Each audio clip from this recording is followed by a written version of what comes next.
Je vous remercie, Madame la Présidente. Madame la Première ministre, Monsieur le Président de la Rada, à travers vous, c'est le peuple ukrainien que je sais saluer. Vous qui combattez avec courage, avec force, avec détermination l'invasion russe. Face à vous, le mythe de la puissance russe s'est étiolé. Je tiens, au nom du groupe écologiste, à vous assurer de notre soutien et de notre solidarité. Dans ce combat, l'Ukraine défend nos valeurs, la liberté et la démocratie. Je sais que nous les partageons. C'est l'honneur de la France d'avoir pu accueillir celles et ceux qui ont été arrachés à leur maison, à leur famille et à leurs amis. La Russie de Vladimir Poutine espérait isoler l'Ukraine de l'Europe. Elle nous a fait nous rapprocher.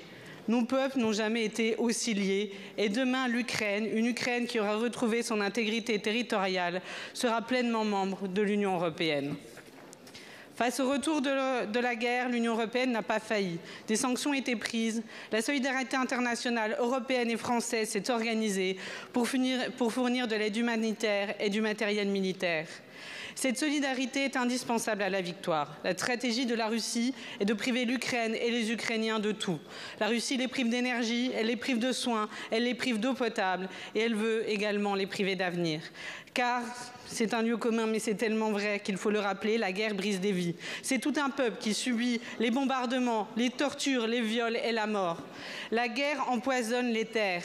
Ainsi, la dispersion de munitions et l'enfouissement de mines sur plus de 250 km² met en danger la vie des Ukrainiens et empoisonne les sols les plus fertiles d'Europe. La guerre saccage un pays et son patrimoine. 200 000 hectares de forêt ont brûlé, 900 zones naturelles protégées ont été touchées, un tiers des espaces protégés ont été abîmés. Enfin, cette guerre met l'Europe en danger. Les infrastructures nucléaires ukrainiennes sont des cibles répétées, devenues un espace de conflit. Leur sécurité n'est jamais complètement garantie. Le nucléaire est ainsi un danger pour l'Ukraine et pour l'Europe.